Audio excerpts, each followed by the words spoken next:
मु D Ranjit Kumar Das Bhanjanagar Maratha football association रो president अच्छे। ये ओडिशार बहुत दल गुड़िया आसिक प्रतियोगिता भाग नहीं। बर्तमान मराठा 11 कमिटी तरफ आयोजन होची टूर्नामेंट।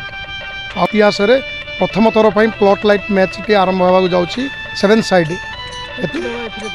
एथिरे सर्व 8 गोटी टीम अंशग्रहण कर ओडिशार बरगढ़ एफसी गोटे, सोनपुर आउ भुवनेश्वर एजी टीम गोटे, जगा यूनाइटेड गोटे आउ फुलकोटी टीम।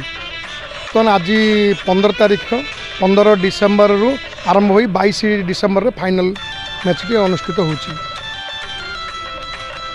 यही आयोजन पई आमर मान्यवर विधायक वर्तमान नगरपाल एवं भंजनगर जो खेल प्रेमी बंधु मान जो अच्छा आम भंजनगर में बहुत फुटबॉल खेलाड़ी अच्छा से सहयोग एवं स्थानीय लोक मानकर साहाय्य ये आम ये टूर्नामेंट आयोजन करूँ।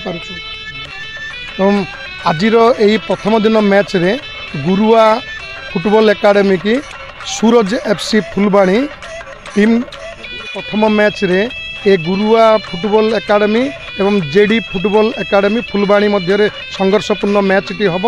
आई प्रथम दिन मैच रे आमर उद्घाटन करने को आसुंच मान्यवर उपजिल्लापाल भंजनगर एवं चीफ गेस्ट तांके अच्छी एवं चीफ ऑनर आमर आईआरबी रो चीफ कमांडेंट एसडीपीओ एवं साउथ रो डीएफओ ये 3 जन ये आमर मैच टी उद्घाटन हम। आज 7टा समय आम आयोजन कर 7टा अधे रु 8टा अधे पर्यंत खेल चलिए।